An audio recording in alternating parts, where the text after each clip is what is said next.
आप भी एक स्टार्टअप बिल्ड करना चाहते हो, राइट? चलो मैं एक सिंपल सा क्वेश्चन पूछता हूँ, आपका सबसे बड़ा प्रॉब्लम क्या है? आई मीन वो कौन सी चीज़ है जो आपको स्टार्टअप बिल्ड करने से रोक रही? मैं 99% श्योर होकर कह सकता हूँ कि आपके दिमाग में एक ही चीज़ आया होगा, पैसे की कमी। यार मेरे पास पैसा नहीं है, कुछ भी नहीं है। बट अगर मैं आपसे कहूँ कि आपको पैसे की बिल्कुल भी ज़रूरत नहीं, एक और चीज़ है जो सबसे ज़्यादा इंपॉर्टेंट है, आइडिया। जैसे एक बिल्डिंग की फाउंडेशन ईंट होता है, एग्जैक्टली ऐसे ही एक स्टार्टअप का फाउंडेशन आइडिया होता है। बट क्या आप जानते हो कि इसी फाउंडेशन यानी आइडिया फाइंड करना सबसे बड़ा मुश्किल काम है। वो आइडिया जिसमें रियल पोटेंशियल हो सक्सेसफुल होने का। वरना आइडिया तो जेफरी कैटजनबर्ग और शाया गासी के पास भी था, लेकिन फिर भी वो अरबों डॉलर्स डुबाकर फेल हो गए। और वो फेल क्यों हुए? उन्होंने आइडिया फाइंड करने के कुछ ऐसे रूल्स इग्नोर किए जो रिचर्ड ब्रांसन, जेफ बेजोस और स्टीव जॉब्स जैसे बिलियनर्स ने फॉलो करके अपना एम्पायर खड़ा किया। पिछले कई हफ्तों से मैं ये रिसर्च करने में लगा था कि आखिर वो कौन से रूल्स हैं जिन्हें फॉलो करके कोई भी बंदा एक स्टार्टअप आइडिया फाइंड कर सकता है जिसमें रियल पोटेंशियल हो। एंड या आई फाउंड द रूल्स। मेरे पास वो एग्जैक्ट रूल्स हैं जो दुनिया के बिलियनर्स यूज करते हैं अपना स्टार्टअप आइडिया फाइंड करने के लिए। और आज मैं वो रूल्स आपके साथ शेयर करने वाला हूँ। सो अगर आप एक स्टार्टअप बिल्ड करना चाहते हो लेकिन आपको कुछ भी नहीं पता कि एक आइडिया कैसे फाइंड करना है, then this video is for you. जैसा कि मैंने एक डॉक्यूमेंट्री सीरीज स्टार्ट किया था जिसका पार्ट 1 ऑलरेडी रिलीज हो चुका है and this is part 2।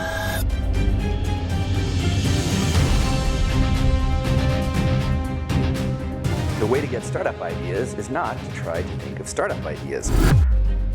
If you make a conscious effort to try and think of startup ideas, you will think of ideas that are not only bad, but bad and plausible sounding, meaning you and everybody else will be fooled by them and you'll waste a lot of time before realizing they're no good.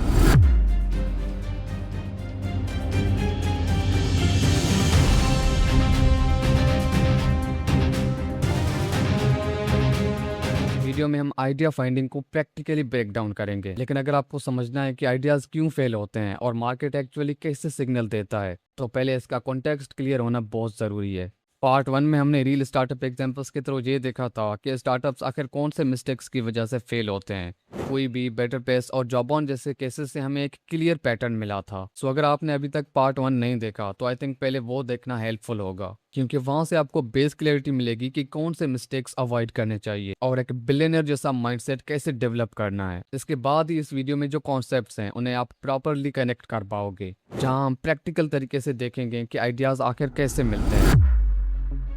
साल 1986, 10 साल का एक middle class लड़का Jan Koum Ukraine के capital city Kyiv में अपने family के साथ रहता था। उसके फादर कंस्ट्रक्शन रिलेटेड काम करते थे, बल्कि मॉम एक हाउसवाइफ थी। 1990s में जब सोवियत यूनियन टूट गई तो यूक्रेन में इकोनॉमिक सिस्टम भी कोलैप्स कर गई, जिस वजह से फूड और बेसिक नीड्स का भी क्राइसिस आया। लोग राशन पे गुजारा कर रहे थे। एजुकेशन के बावजूद सर्वाइवल मुश्किल था। इसलिए जैन कॉम की मदर ने यूएसए माइग्रेट करने का फैसला लिया ताकि सेफ्टी और स्टेबल इनकम हो एंड जैन को एक अच्छी फ्यूचर मिल सके। 1992 में वो अपनी मॉम के साथ यूएसए माइग्रेट करता है, लेकिन वहाँ भी लाइफ कुछ खास नहीं था। गवर्नमेंट फूड स्टैम्प्स और एक छोटे से अपार्टमेंट में गुजारा करते थे। इवन फर्नीचर तक अफोर्ड नहीं कर पा रहे थे। उसकी मॉम बेबी सिटिंग और क्लीनिंग जॉब करती थी और वो खुद स्कूल के साथ ग्रोसरी स्टोर में सफाई का काम करता था। एक दिन वो लाइब्रेरी से बुक्स लेकर खुद प्रोग्रामिंग सीखने लगता है और बाद में जाके कॉलेज भी छोड़ देता है फीस अफोर्ड ना करने की वजह से। फिर 1997 में वो यहू ज्वाइन करता है एज अ सिक्योरिटी इंजीनियर, जहां उसकी मुलाकात होती है ब्रायन एक्टन से।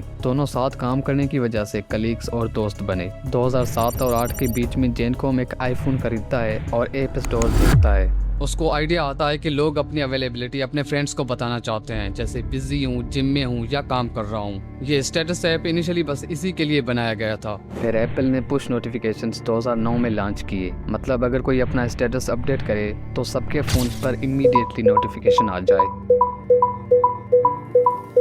जैन देखता है कि लोग स्टेटस के बजाय डायरेक्ट मैसेजेस भेजने लगे। मतलब लोग नेचुरली मैसेजिंग के लिए ऐप यूज करने लगे और ये बहुत फास्ट और सिंपल था।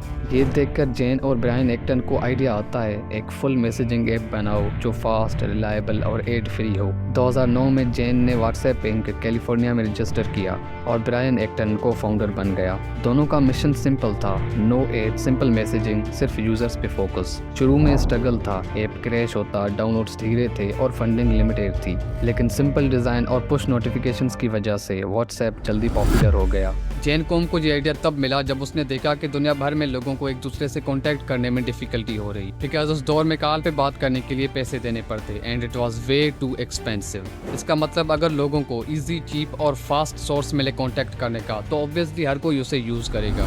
दूसरी तरफ 2003 और 4 के बीच जब इंटरनेट अभी ग्रोथ के फेज में था तो मार्क जकरबर्ग ने नोटिस किया कि इंटरनेट पर म्यूजिक, न्यूज़, इन्फॉर्मेशन सब मिलता है, लेकिन लोग अपने जान पहचान वालों से कनेक्ट नहीं कर पा रहे थे। मार्क के अकॉर्डिंग ये एक बड़ा गैप था जिसे फिल होना था, इसलिए उसने फेसबुक बनाया ताकि लोग उन लोगों से कनेक्ट हो सकें जो उनके लिए इम्पोर्टेंट हैं।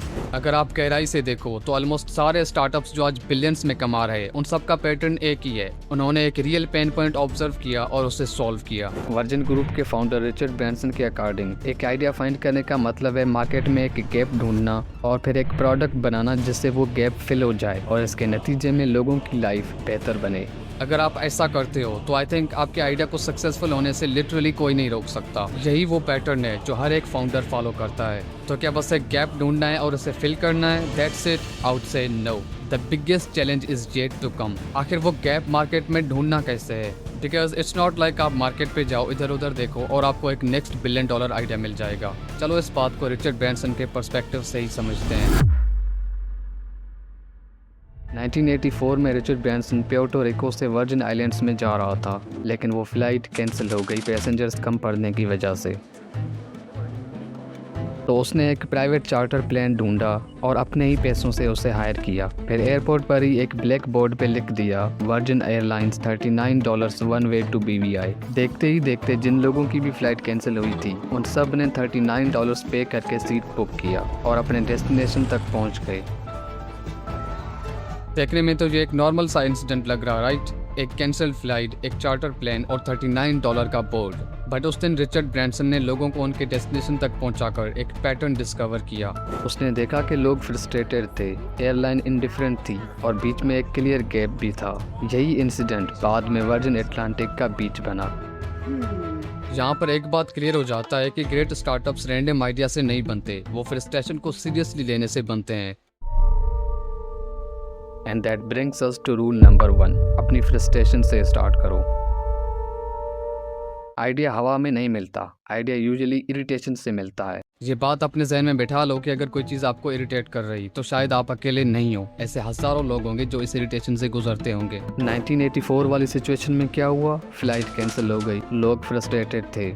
एयरलाइन के लिए तो ये बस एक ऑपरेशनल डिसीजन था, लेकिन पैसेंजर्स के लिए ये उनका टाइम, प्लान और पैसा था जो फ्लॉप हुआ। एक डिफरेंस होता है फाउंडर और नॉर्मल इंसान में। नॉर्मल इंसान क्या करता है? वो कंप्लेन करता है, वो कहता है कि यार सिस्टम ही खराब है। वहीं एक फाउंडर कहता है कि अगर सिस्टम खराब है तो क्या मैं नया सिस्टम बना सकता हूँ? मैं ये पॉइंट बताने की कोशिश कर रहा कि लोग प्रॉब्लम देखकर एग्जिट ले लेते हैं, लेकिन एक फाउंडर प्रॉब्लम देखकर एंट्री लेता है। कंप्लेन करना ऑफ कोर्स नेचुरल है, लेकिन अगर आप कंप्लेन करके मूव ऑन कर जाओ तो अपॉर्चुनिटी भी वहीं खत्म हो जाती है। एक फाउंडर कंप्लेंट को डेटा की तरह यूज़ करता है, इमोशन को सिग्नल की तरह यूज़ करता है। मतलब सिंपल है, जब भी आप कोई प्रॉब्लम या इरिटेशन देखो तो उससे बचने की कोशिश मत करो, उसे सॉल्व करो, तभी आप नेक्स्ट टेस्ला बना पाओगे, मेटाफोरिकली स्पीकिंग। आज से करीब 20-25 साल पहले स्पेस इंडस्ट्री का एक सिंपल रूल था, रॉकेट लॉन्च करके मिशन कंप्लीट करने के बाद रॉकेट समंदर में गिरा देना। ये प्रोसेस बहुत कॉस्टली होने के बावजूद इसके अलावा और कोई ऑप्शन नहीं था एंड सब लोग इस सिस्टम को नॉर्मल समझ चुके थे कि रॉकेट्स रियूजेबल नहीं हो सकते। मतलब एक बार यूज़ करने के बाद उसे दोबारा यूज़ करना पॉसिबल नहीं है। उस वक्त स्पेस, रॉकेट्स ये सब गवर्नमेंट्स का खेल समझा जाता था। फिर एंट्री होती है इलॉन मस्क की। 2001 और 2 के अराउंड इलॉन मस्क रशिया गया रॉकेट्स खरीदने के लिए, बट अनफॉर्चुनेटली ज़्यादा एक्सपेंसिव होने की वजह से वो एक भी रॉकेट बाय नहीं कर पाया। इस इवेंट के बाद इलॉन मस्क ने खुद से एक सवाल पूछा, अगर प्लेन्स रियूजेबल हो सकते हैं तो रॉकेट्स क्यों नहीं? इसके बाद उसने डिसाइड किया कि वो रॉकेट्स के पार्ट्स खुद मैन्युफैक्चर करेगा। यहाँ से स्टोरी इंटरेस्टिंग हो जाती है। 2002 में इलॉन मस्क स्पेसएक्स स्टार्ट करता है। लोगों के हंसने और मजाक उड़ाने के बावजूद वो कंसिस्टेंट रहता है। पहले 3 लॉन्चेस फेल होने के बाद 2008 में चौथा लॉन्च सक्सेसफुल हो जाता है। रॉकेट तो बन गया, लेकिन अभी असली चैलेंज बाकी था, रॉकेट को रियूजेबल बनाना। 2015 में स्पेसएक्स ने पहली बार फैल्कन 9 रॉकेट को स्पेस में भेजने के बाद सेफली वापस लैंड करा लिया। ये एक हिस्टोरिक मोमेंट था। उस दिन एक पुराना बिलीफ क्रैश हुआ था। इंडस्ट्री सालों से कह रही थी कि रॉकेट्स रियूजेबल नहीं हो सकते, ये इकोनॉमिकली फीजिबल नहीं है, ये सिर्फ एक थ्योरी है। तब इलॉन मस्क ने कोई नया फिजिक्स डिस्कवर नहीं किया, उसने सिर्फ एक एक्सेप्टेड अजम्पशन को चैलेंज किया। और यही है rule number 2। Look, rule number 1 में मैंने कहा था कि फ्रस्ट्रेशन को इग्नोर मत करो, लेकिन सिर्फ फ्रस्ट्रेशन फील करना काफ़ी नहीं होता। अब अगला स्टेप क्या है? इंडस्ट्री को क्वेश्चन करना। स्पेस इंडस्ट्री में सब लोग एक ही तरीके से काम कर रहे थे। रॉकेट लॉन्च करो, मिशन कंप्लीट करो और फिर रॉकेट समंदर में गिरा दो। अरबों डॉलर्स बर्न हो रहे थे, लेकिन किसी में हिम्मत नहीं थी कि एक पुराने अजम्पशन हमेशा से ऐसा ही होता आया है को चैलेंज करने की।